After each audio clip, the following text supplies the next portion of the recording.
as we proceed, let us be guided by these four principles. Four principles. Principle 1. Let us fix our eyes on the mission and be flexible with our methods. Let us not mistake the mission from the method. You must commit to your mission, but you can change your methods if your methods are no longer working because of new circumstances, right? Consider this example. Your aim, for example, is to climb the mountain and go back. Okay, that's the aim, that's the mission. Now your method, okay, your chosen route is to traverse from the east to the west, meaning climb up from the east then go down to the west. That was your plan. That was your chosen path. That's your method. But what if the east route was destroyed? So that method, the first option, will not work now. So you must consider other options. So maybe climb up from the west and then go down back again to the west where you started. So you changed method, you changed the path, the route, but still you're able to climb up the mountain and then come back. You fulfilled your mission, right?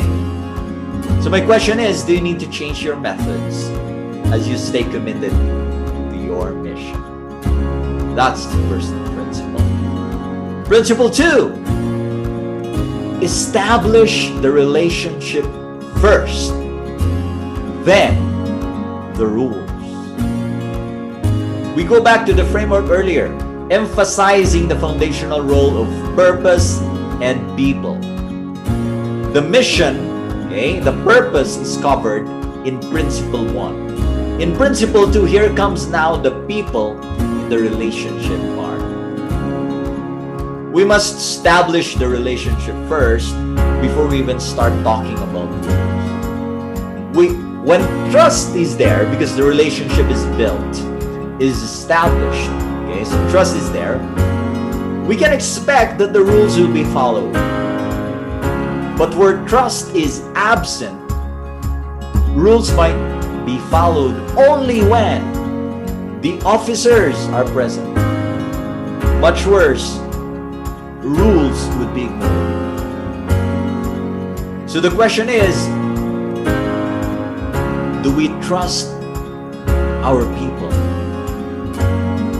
And do our people trust us?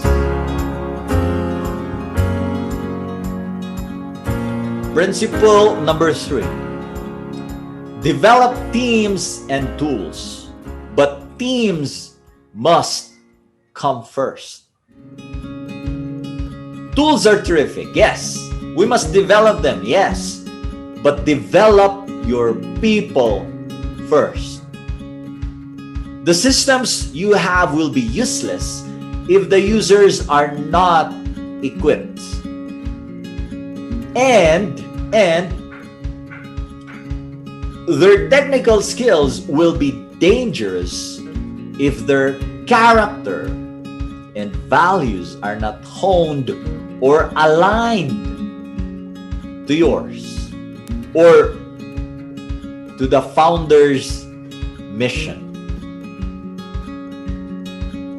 Here's the thing. I worked in the process improvement for some time. And here's what I realized.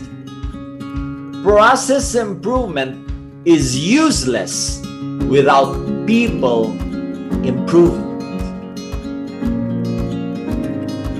So you must do both. And if you have to choose, prioritize which must come first, develop teams first. Okay? People improvement and then process improvement. Right? Principle number 4. Profits matter, but the people matter more. Let us not sacrifice people for the sake of profits. Period. The wise billionaire businessman Richard Branson said, "Take care of your employees and they will take care of your business." Take care of your people and they will take care of your business. The profits will take care of themselves. Now let me close. Let me close with some practical reminders. Reminder 1, check on delivered output more than clocked time. Yan. Even if you have monitoring or tracking systems, it is better to focus on delivered output rather than simply time-ins and time-outs. Of course, we need to check those as they are part of indicators. They're even needed for the computation of payroll, for example. But it's better to have an output-based review or evaluation rather than time-based. Unless, of course, time is the better measure. Reminder 2, do regular check-in video calls. Check-in meetings, video calls. We need to maintain the connection and the trust. People are social beings, right? So let us regularly check in with them. If possible, use videos so you can see their faces, their responses, and listen beyond what is spoken. Listen beyond what is verbalized. Reminder 3, don't just talk about business. Talk about personal concerns too. With due respect to privacy, of course. Now, you don't often hear this reminder, this advice, right? We say that business is business. Let's just talk about business. But no, you can never isolate, especially if you're being challenged. You can never isolate a personal concern from the business concern. Of course, as a professional, we must deliver despite challenges. We must. But as a leader, you must take note of those. Because people are people. Now let me share this simple example. There was a director who was purely business. He would message his staff only when he needs something. One day during this pandemic, he was asking about a certain information from the staff. Okay? The staff responded, of course, but the director didn't even respond or said, "Thank you."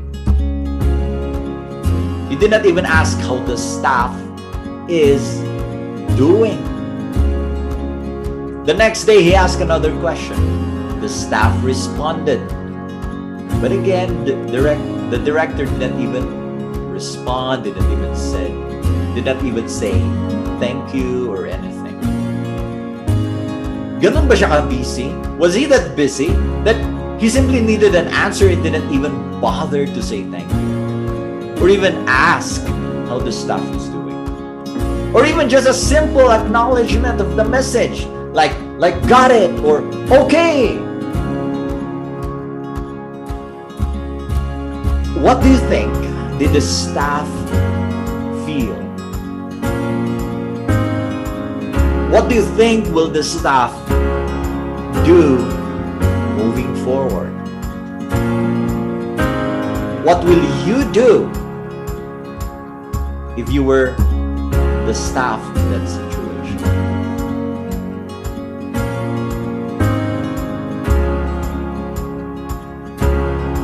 Or a better question is, what will you do? What would you do if you were the director in that situation?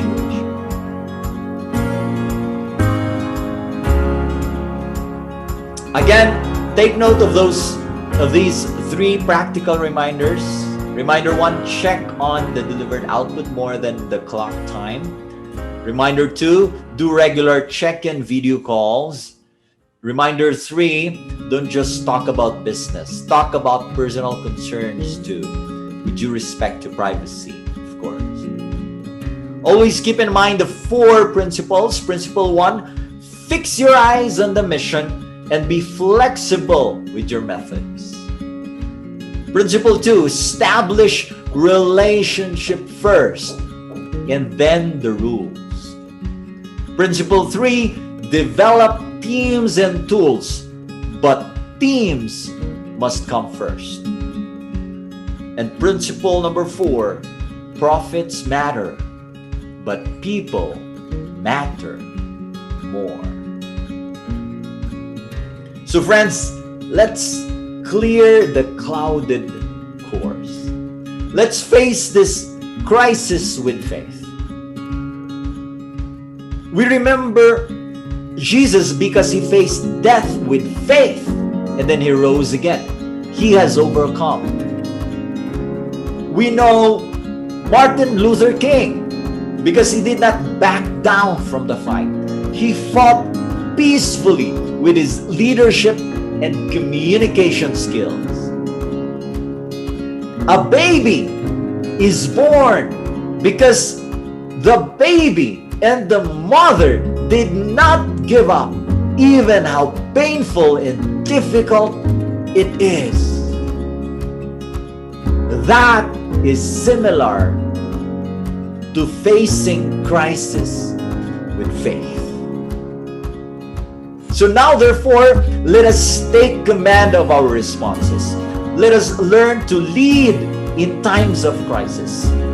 And may the principle and tips we reviewed today help us clear the clouded course we are treading today. Let us respond accordingly, take responsibility, embrace leadership. With this, we will not only cope in times of crisis, we will lead